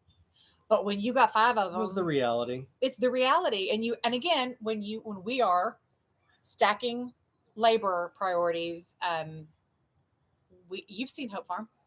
You've seen how much there is to do. And so and then I'm a real get it done. I want to make a decision and get it done. And I feel like I have the knowledge base and the experience to just do the things and do them correctly, right? I know what the finishes should be. I know what should be addressed, but I could not just do it. There were lots of people that I had to ask if I could do anything. And that's take down the curtains. Were you counting that cook up in upstate Mississippi? Probably not even counting that cook. That's like the food provider or something. Yeah. I don't know. And we just could, and so there's only so much frustration that you can have with this is what it should be and I can't do it. And having to work with, because it is a National Historic Landmark, you're working with the government. Yeah. That should be all you need to know about how that's just not us. We don't work that way. No. So I was afraid that would be, honestly, early on, I was thinking we need to slow roll this early on. So working with the government's probably good, but after a while it became just hard. Yeah. Several questions to answer. First, I wanted to answer Rick. Yes, I do fly all the drone for all of our videos. He's and our I love drone pilot. And then also, is Matthew staying on? Matthew got a new job. Matthew got a new job at Rosalie. Yes, Rosalie has so Matthew, of course, at Auburn was the docent, giving the actual tours. Well, he got the opportunity for a promotion. Rosalie needed a manager, which is they have a live-in manager, which because Rosalie is privately owned, not in well, they can do whatever they want to do. Auburn, we couldn't do weddings, we couldn't do receptions, we couldn't use it as an event space because the city could not be seen as competing with the private homeowners. So couldn't do any of that. Well, at Rosalie they do, and so they need somebody who lives in and manages all the docents, so he doesn't have to give the tours, but he does manage the people who do. He oversees all the weddings, all the events. He's the boss over there now. So it was a good step for him. When's he moving in? He's in. Oh wow! I think he's in. Yeah, he sent me a picture last night. I don't know if he's totally out of Auburn. Yeah, but he's in. That's Rosalie. exciting. Yeah. So an exciting new chapter for Matthew. I think there was another question there. Let's see. Yes, we did loan furnishings to Auburn, and when we're fully pulled out of that, our stuff will come with us. Well, so that's part of it too. Is that Hope Farm is a little earlier than Auburn, but not a whole lot. So a lot of the furniture that we put in there it'll go really nicely. Would go really nicely. Really nicely. So that was kind of another reason. But like, then some of it, I'm already like, what got am all I this going to furniture. do? Some of the stuff. But Let's yes, see. stay tuned for a huge estate sale. Yeah, I can't imagine how much Which stuff be I'm another gonna year have. probably, but And that's going to be if I can let go of my stuff. I love my stuff. I know you're not supposed to love your stuff, but I love my old people, dead people things. Let's see. Yes, a good fit for Matthew. He's going to love it there, I think. Yeah, the tea table is one of my favorite things, and it will be right in the living room in Hope Farm. 100%. That is a cool piece. It's a little supper table. Yes, 100%. Yeah. Hello, everyone. Did you guys? Any more surprises in the nooks and crannies of Hope Farm? Not yet. Now, every time I walk into the yard. I don't know what walk into the yard. Oh, okay. I find. Should I show them our shards? I have them in the car. Sure. Give me your car key. I'm going to show you my treasures. It's not raining. No, I thought it might be. Do y'all want open. to see the treasures? It may be unlocked. Who wants to see Laine's treasures? Does anybody want to see my treasures? Anybody care about the shards that I find in the yard? I don't care. I'm going to show you We anyway. haven't found any Native American artifacts yet. Ooh, there's an earthquake.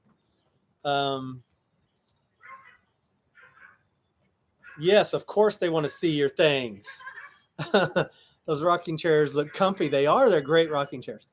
If I didn't have to lean up so much, I should just pull this back, I guess. Yes. Please show us. Yes. I love my, what? Okay, she's coming. Yes to treasure. They want to see all the treasure. I heard your puppies. Yeah, that was a Bean back there. Okay. Bean was. This is my yard treasure. That's probably a fraction of it. I mean, well, is that all of it? Yeah, this is what I've brought home. Because some of it I just throw back down because I'm like, how many pieces of white pottery shard do you need? First of all, this is a peg. This is how the earliest part of the house is put together. That's out of the house. That's not in the yard. There are no nails. Okay, there were no nails in the 1789 portion of the house. It's mortise and tenon and pegs. That's it. So this is part of the structure of Hope Farm. Do you see how it's hand made? It's like hand carved. And we took this one out because the end that was like pegged into the wall broke. And so we kept that one. Isn't that cool? I love that. So then we start in this like 1850s transfer ware. I know what pattern this is. It's the Florentine pattern. I have a full piece of it in the house. Yes, we sold pearl. We just have to say that every 15 minutes. Okay. This is feather edge. And you can date the feather edge by how it's painted and how it's sculpted. So this is like 1830, 1840. Hang on, I'm going to show you the early stuff. Hush! Don't laugh at me. Laine's treasure show. I'm going to sit back. No, you keep answering questions. Huh? You keep answering questions. Well, while I dig in my treasure I bag. just have to tell them what houses we've sold every 15 minutes. We didn't buy so many, we wouldn't have to. Oh, I think you said you need to say that in a pirate voice. Debbie says. Treasure. So this There be our treasures. is 18th century featherware, made probably 1780, 1790. We found this in Fernandina Beach all the freaking time. It would wash up on the shore from the shipwrecks off of Amelia Island. So we know exactly what this is because we identified it early on there. But look, I got a whole bag. Is that all you're going to show them? Well, hang on. I'm going to show you this. My what?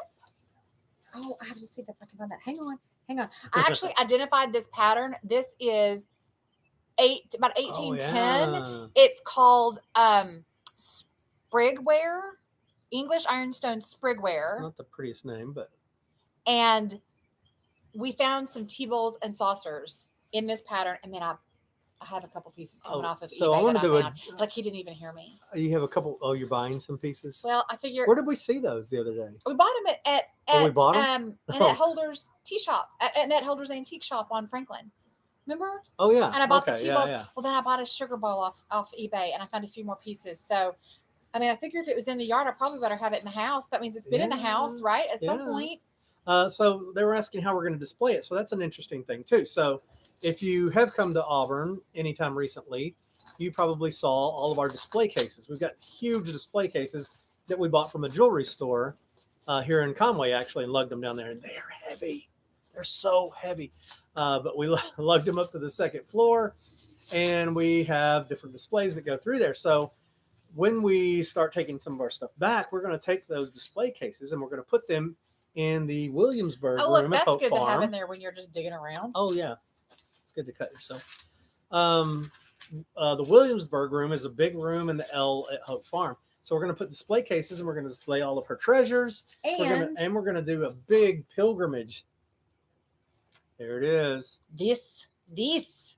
Now, my friend in England, Bo, who's going to be like, why do you even care about that? We find those. Walked over 10 of those on the way to work. This is a pipe stem from either the late 18th century or the early 19th century, made of clay pipes to smoke tobacco in. Were these long? They were long. It had a little bowl on the end, and they basically were like cigarette filters today. They were disposable. They would use them and then they would toss them in the ground. They were trash. And so far, this is all I found of one, but I had a little happy dance fit when I found this first one. So, I mean, that's thrilling to find. So we'll display those along with, we've got enormous collection of early Natchez pilgrimage things because it was Catherine Grafton Miller's house. Yeah.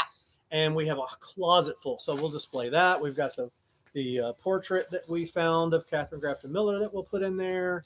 Although that may go in another room. I think it's going to go in there. It's going to go in the museum. Somebody asked who's going to be doing tours of Auburn while we're in Arkansas. That's no longer our problem. Right now, it's closed. That sounded really hateful. I didn't mean for it to. But it's just that is no longer something we are participating in, and I don't think they have anybody to do it right now. Look, Maverick says supper is ready, so. Are you leaving us, Maverick? No, I thought we would eat. Oh. So this is day, Chinese import ware, hand painted, very popular in the late 18th century. They love your treasure. These are my treasures. This is why I can't get anything done at Hope Farm, because this is all in the yard, and every time it rains, new treasure comes up. So what do? Kevin goes out to talk to the workmen, and I'm over there digging in the dirt like a 12-year-old child. It's ridiculous. Yeah, I can't stop. We had to ditch witch across a long way on the property, and so Laine's that's where she is usually. Yeah, that's where lots of stuff coming up there. So much good stuff. I'm going to put this away now because otherwise this is all we're going to be doing is looking at my treasure bag. They want to come dig. We'd love to do some archaeology.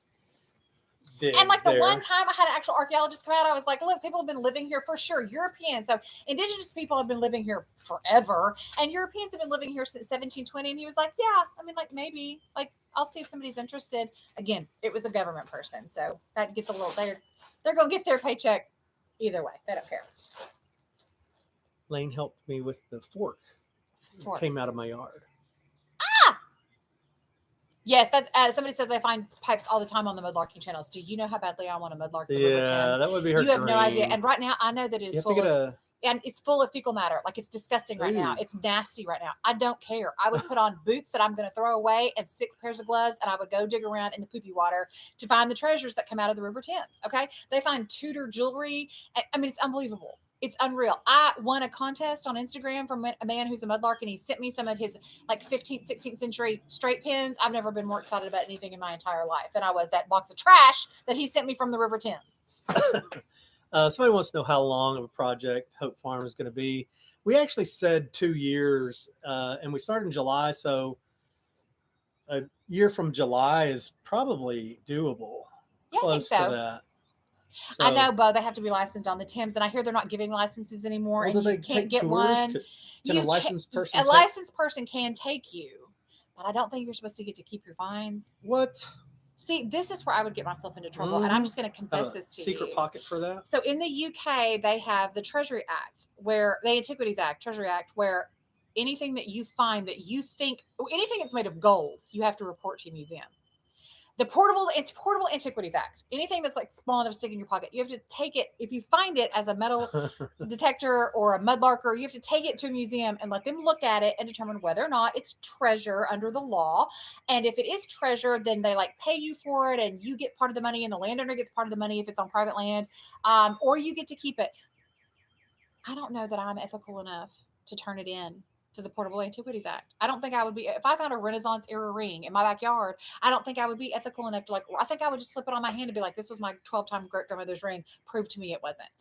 I probably shouldn't say that right out loud because they're never let me come to the UK. Yeah, really. Clay pipes all in the mud. Yep. Yeah, like I said, he probably walked over 10 on the way to work.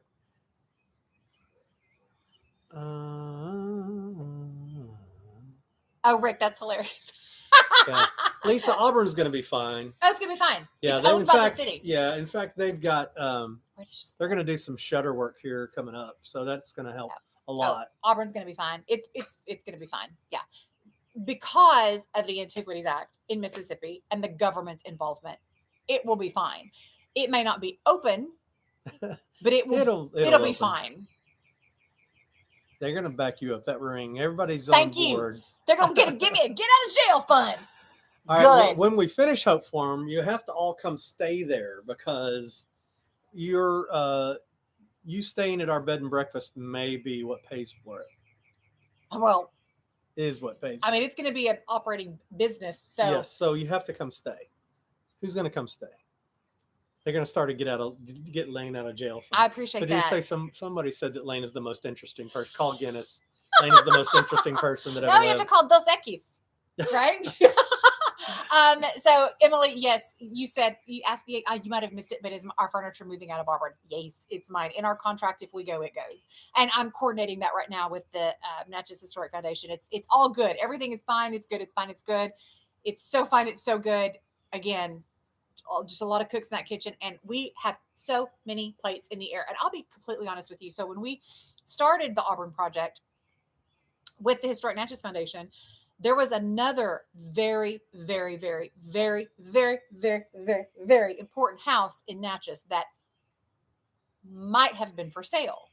And someone put an offer on it, and the family called us and said, hey, we know that you want this house, so would you give us a little more money? And I said, oh, no, we've already committed to Auburn. And so I called Carter and I said, what do we do? And Carter said, I would rather you take care of the private home because you're the good fit for that home, and Auburn's going to be okay no matter what. Well, then that house ended up not being for sale, and we went into Auburn agreement, and then Hope Farm came up.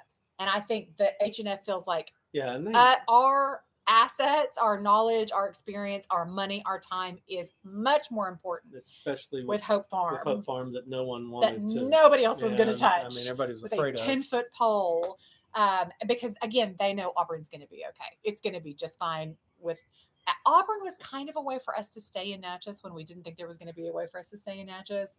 Right. And now there is. Right. So we started looking at houses in Natchez because it felt like such a good fit. Yeah. But we said, we are not going to compromise. The next house we buy in Natchez is going to have land. Yes. And it's going to be good, right? Yes. Because we saw 3 or 4 houses and we're like, yeah, it's a good house. And it does need and we restoration. Really liked it. And, But it's so funny. Do you guys know the story of him and Hope Farm? Have we told you this story? I don't know if they have. So we had looked at so many houses in Natchez. And like he just said, he was like, if we're going to buy, because our entire married lives, 27 years, the one thing the man has said to me is, I will never live in Mississippi. I will never. We're in Arkansas. The football rivalry is massive between these two states. Okay, like he is not going to be a traitor to his state in football. His Razorback Red. Yep, he's not going to do it. He's not going to live in Mississippi. So we fall in love with Natchez, and we're looking at Natchez. But So then he says, okay, I live in Natchez, which is real close to Louisiana, which is another rival state. But I want we want a historic home. We want land, but we want to be in the city. Well, there are like 4 of those, and only one of them is for sale. And we looked at the one. It was a lot of money. We're not rich people. It's a lot of money. Couldn't afford most of them. And the problem was, so then you start looking at, well, are there ways that we can make the house pay for itself? Does it have rental property income? Does it have a way to make it a bed and breakfast? And the one that was for sale, it would have taken such a huge investment, additional investment, to turn it into something that's going to be a business. We just couldn't do it. So Hope Farm becomes available. That's what we'll say it that way. Hope Farm becomes available, and the Historic Natchez Foundation called us and was like, and we actually reached out to them and said, if you think there's anything salvageable, if you think it's possible, let us know. And I thought, we'll never hear anything. We won't hear from them. This is probably in bad taste. I probably should have asked. Within a minute and a half, and I'm not kidding, Carter emailed me back, texted me back and said, when can you come over? Can you come tomorrow? And he said, we're in here salvaging stuff out. We're cleaning out. Don't come today. We're 2 over 1, but can you come tomorrow? And I said, yes, we certainly can. So then I told Kevin, we're going to go look at Hope Farm tomorrow. And what did you say? No, we're not going to buy that house. And then I said, well, we're just going to go look. I've told Carter we're going to go look. Okay, but we're not going to buy. That's not what you said. What did I say? You said, no, we're not even going to go look at the house. Because you'll want to buy it. Yes. And I don't want to buy it. Mm-hmm. So I said, we can't not go. I've told me and Carter we're coming. That will be so embarrassing if we don't show up. If I call him and say, Kevin says I can't come look at it. So let's just go. So I get him in the car and we drive over there.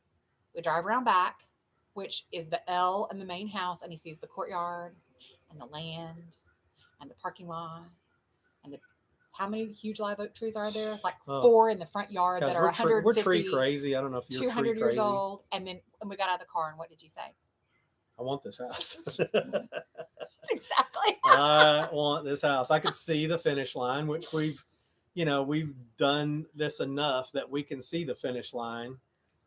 And I could see the finish line and love the way it looked. Yeah. And that's exactly right. You've got 8 dogs and a cat. You need a lot of land, and that's part of it, man. Believe me.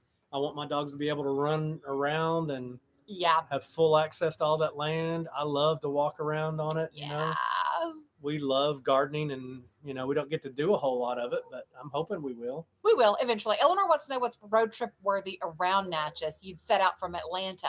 Natchez itself is road trip worthy. There are about a dozen museum houses that are open year round. Historic homes that date from the late 18th century all the way up to 1850. They're open year round. And then outside of Natchez is St. Francisville, Louisiana. It's about an hour away. Where Rosedown is, where the Myrtles is, the most haunted house in America, supposedly. There's antique stores. There are several other homes there to tour. New Orleans is only New Orleans is 2 hours away. Yeah. So from Natchez, it is a great, like, if you can get out of Natchez, because there's so much to see and do. If you can road trip out, there is, the Great River Road is about an hour and a half away. That is Nottoway, Oak Alley, Homus House. We need to go. Yeah, I know, right? It's been a while. Felicity Plantation is San Francisco, but it's closed right now. So I think Felicity is the one where they filmed The Skeleton Key with Kate Hudson. That's a great movie. I'm not a Kate Hudson fan, but I love that that's movie. A good movie. Oh my gosh, it's a good horror film. Kind of a, it's not like a horror movie. It's like a psychological thriller. So good. And they used it before they restored it. And they used it before they restored it for is it 7 Years a Slave or 12 Years a Slave? I apologize for not being able to remember exactly.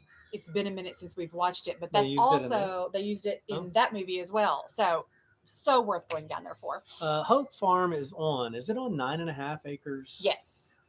But it also backs up to another like 9 acres that Auburn is on. I'm sorry, Auburn 8 acres. I don't know.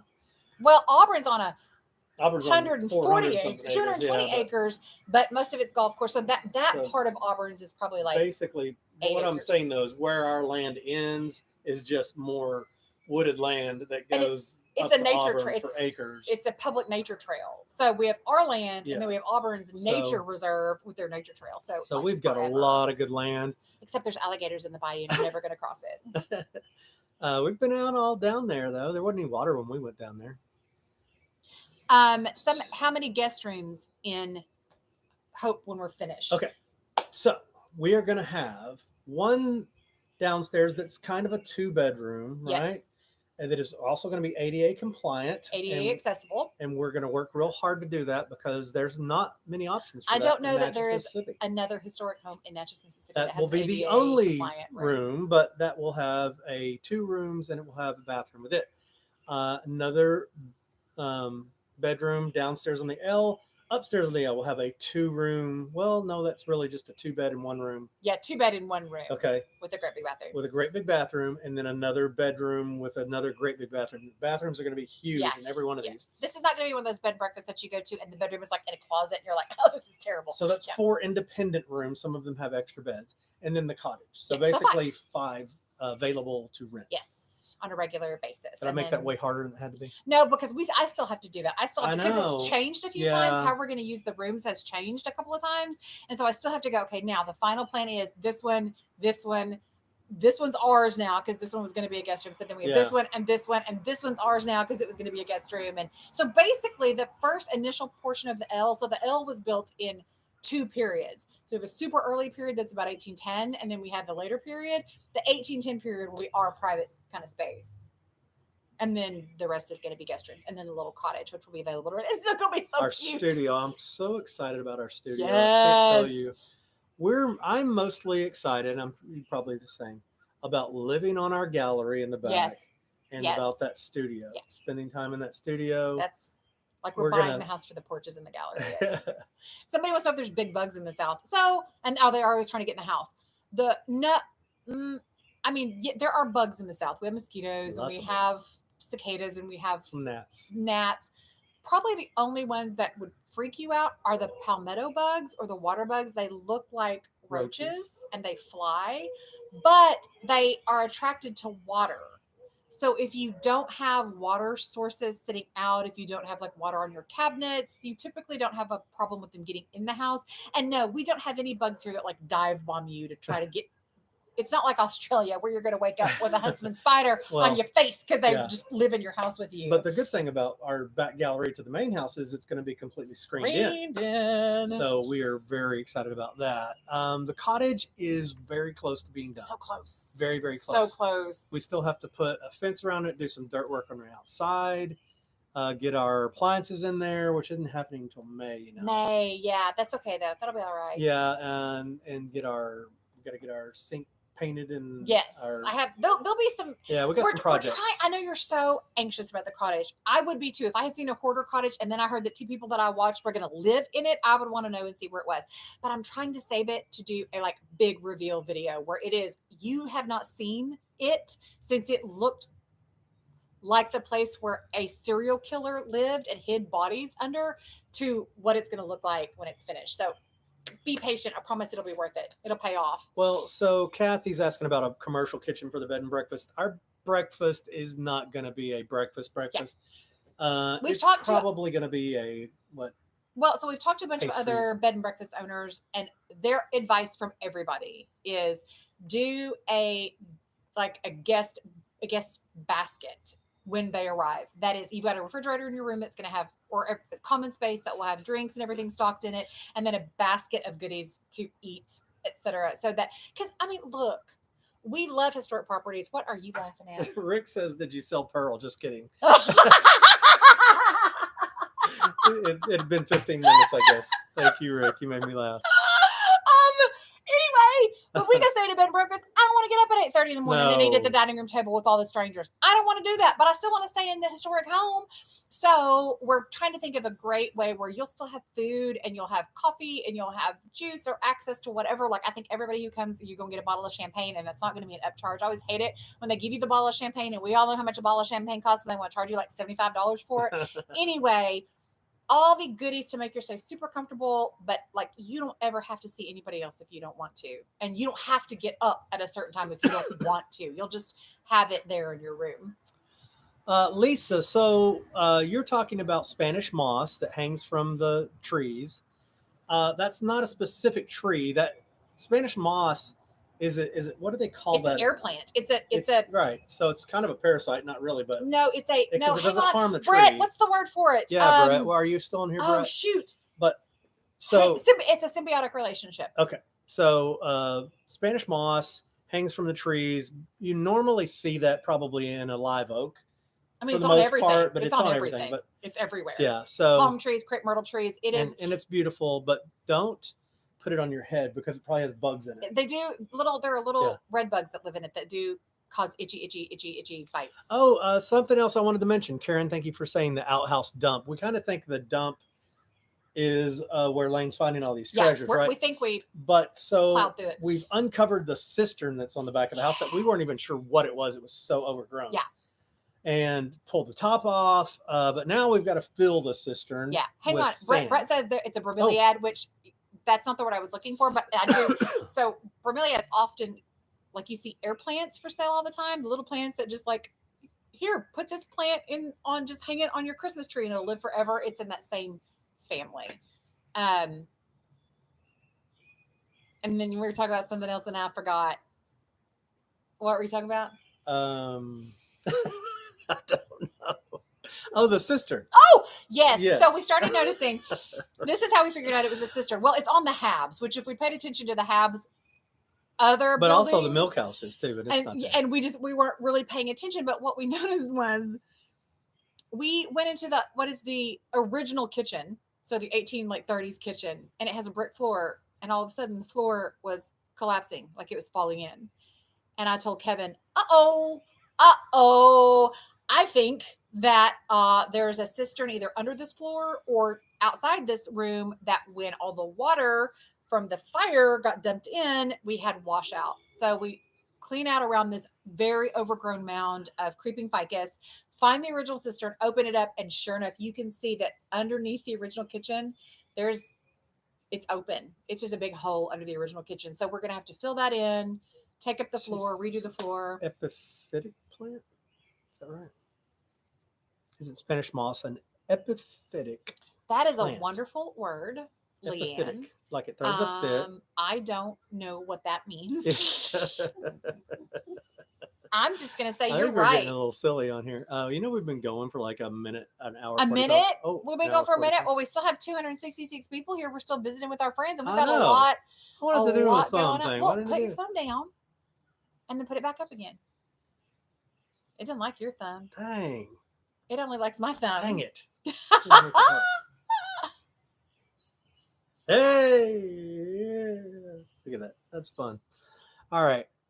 Hi, guys. Black Cat Paintings by Diane. Oh, there's Diane. Irving. So, Diane, did you hear that? Yeah, well, that's cool. But you made a sound. Was it a bird? I don't know what it was. Diane is our good friend who lived in Alabama and has just moved to Natchez. I'm telling you, we're trying to get everybody to move to Natchez. Hey, with us. Diane. We're not even kidding. Like when we say come to Natchez, live with us, we're not kidding. Everybody moved to Natchez, and Diane is just moved and from Diane Alabama. paints beautiful paintings of cats. She can paint anything. Yeah. And I'm so jealous of her ability.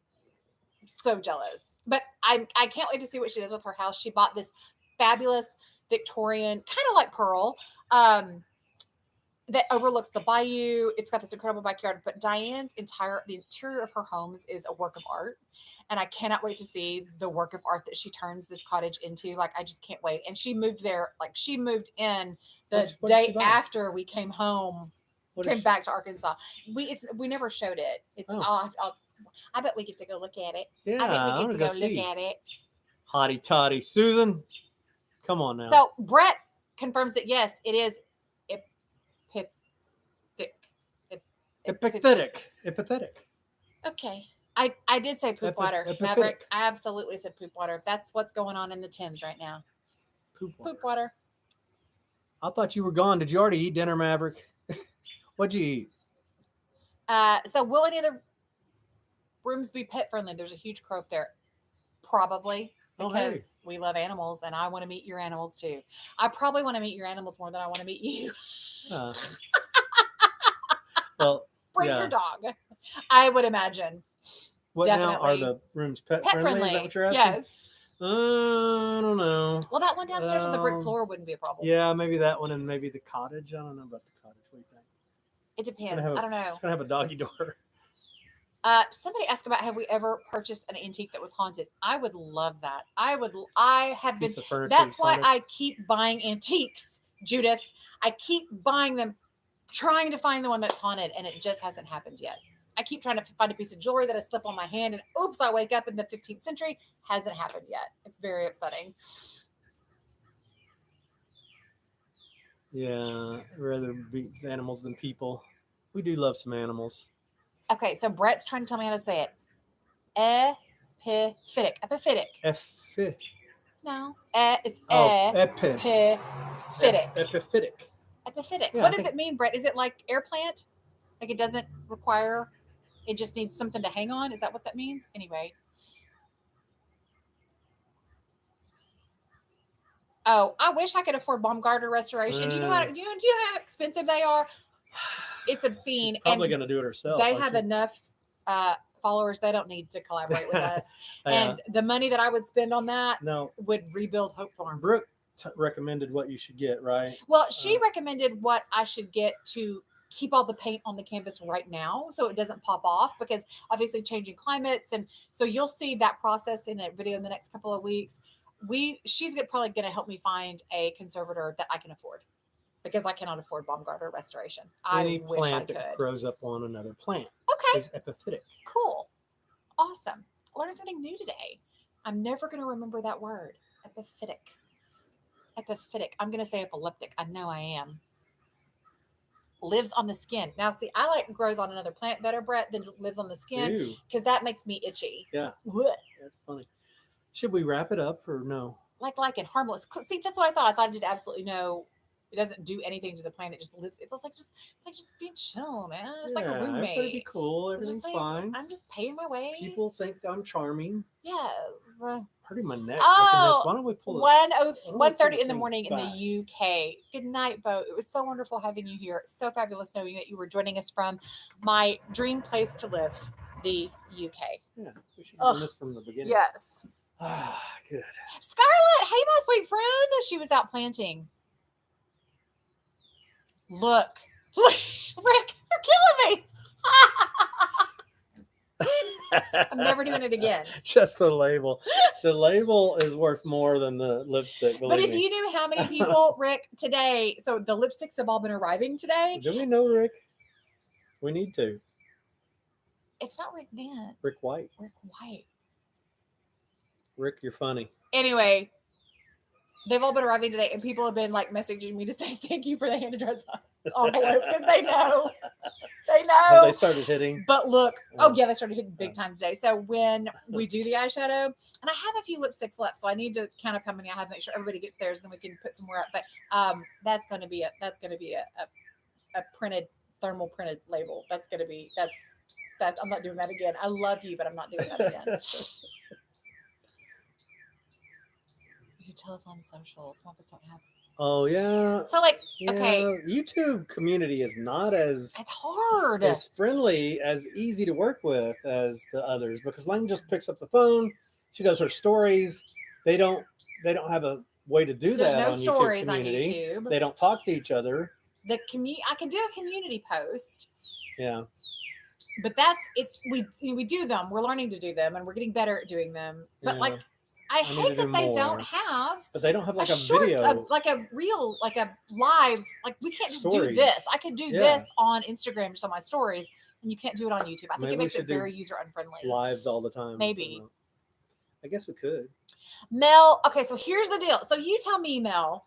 Answer this question, because Mel wants to know if the eyeshadow will be posted internationally. I did not do the lipstick internationally because I didn't have a good option for shipping. I can do USPS international shipping, flat rate, but it is $30. So that would make the lipstick not $35 US, but $65. It's going to be $45. No, it's $35. No, the shipping. I'm telling her the shipping is $30. Yeah, and then the lipstick was $35. So the lipstick, $65, not $35. So with the eyeshadow quad, it's a $45 quad. It lasts for the length of a Bible. I've been using the same eyeshadow. I'm not kidding, for probably 6 years and haven't used it all up. But for international people, it would not be $45. It would be $75. So that's what I struggle with. Oh my goodness, there's a dog walking by. Protect us. And it's so it's not just Australia. That's the flat rate international shipping rate, and it's very frustrating. Also, you Um, get bonus points if you know the reference for the length of a Bible. Does he think anybody knows? Does anybody know that reference? It's in a movie. Please tell us. It goes on for the length. No, and then gone for the length of a Bible. It's one of our favorite movies. We quote it all the time. Yeah, that's great. Okay. Anybody? Anybody? Nobody knows. Yes, my territory. Get out of here. Yeah. I think Oh. they would let a person walk in the door, but if the person had a dog or a Sure. cat, They'd go bring him a ball and say, "Here, here's my ball." it's not To Kill a Mockingbird, Debbie. But it's a very good guess. We do quote that one all the time. That's true. That one's And up there. We actually have many movies that we quote. It's from Shakespeare in Love. If you haven't watched Shakespeare in Love, You didn't let anybody win. I gave everybody. Oh, the 'cause things if are delayed. Look, if they guessed at this point, they would have No. Googled it, and that's cheating. Oh, okay. I So wonder if you Google that. If Shakespeare it in comes Love. As a we also quote "Oh Brother, Where Art Thou" all the time. So Oh, that's an yes. excellent guess. up. Somebody guess up, brother. yes. Yeah, that's a good. It's another guess. one we guess. We quote constantly. As a Shakespeare enthusiast, I had to like just completely release the reality of Shakespeare that I know, but that it's so beautifully done and so much fun. You would love it. Anyway. Karen went to Natchez for 2 days, had so much fun. How could you not? Sherry says that was an excellent movie. Yes, it is. We watch it all the time. Alan, we have been to all the ones that are museum homes we've been to. We have not been able to tour all the private homes that are open on pilgrimage because during pilgrimage we've been so busy with Auburn doing the tours that we haven't really gotten the chance to go and see and do. But that's on our list of to-dos for sure. I don't think anybody got the movie. No, they didn't get it. They didn't get it. They didn't. I gave it away before they.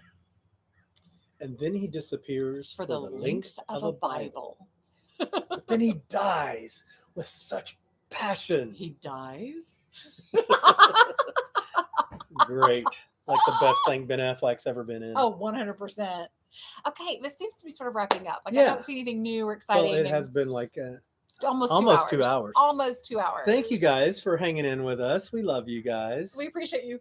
We so wish you much. were all on the porch with us right now. It'd be so much fun. Should seriously come to the next Restoring Hope weekend. If you had fun doing this, man, you should really do that. Anything else you want to say in passing? I'm probably going to be like, we didn't tell them this. I we didn't tell know. them I just that. got some we photos didn't of tell the cottage, but you can't really see much. But it's other way. It's kind of Other way. coming along. Other way. Yeah, it's so cute. That's the washer and dryer in the middle. Oh, I need to show them the mantle. Why is the washer and dryer in the mantle and not in the because laundry room? They put it in the middle while they were painting. Oh. I'll show you the mantle and then we'll let you go. They've refinished the mantle and painted the walls, and that's the flooring. Look at that. Look at that. It looks like you could live there almost. Won't be long. Awesome. Okay. Bye, everybody.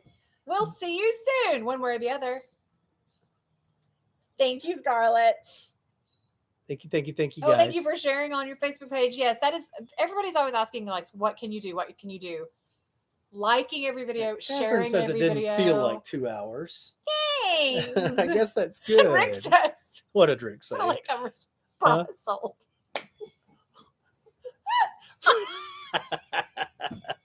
Yeah. We need to just do a post every now and then. Pearl has sold. All right, friends. You guys have a great night. night. Like they're flying up now with all these they're saying things. good night. Oh, okay. Good night, everybody. Good night and thanks. All right. We love you. We love you guys. Bye, Bye. friends.